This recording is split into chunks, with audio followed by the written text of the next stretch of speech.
Hey everyone, in today's video I'll show you how to change the host in Google Meet so someone else can manage the meeting controls and participants. In Google Meet, the original host has fully control, including the ability to mute participant, remove people and start or stop recording. If you want to give host privilege to someone else, there are a couple of ways.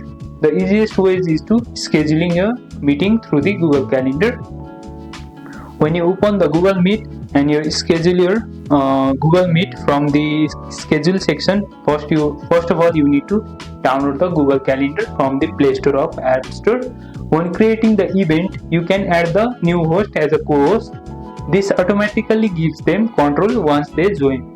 If the meeting is already running, Google Meet doesn't allow direct host transfer in real time.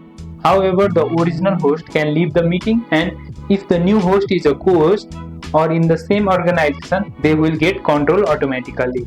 Make sure the person you are assigning as host is trustworthy, as they have all the access to all the management features of the meeting. And that's how you change the host in Google Meet. If you found this helpful, like, subscribe and hit the bell for more quick tips, and I'll see you in the next one.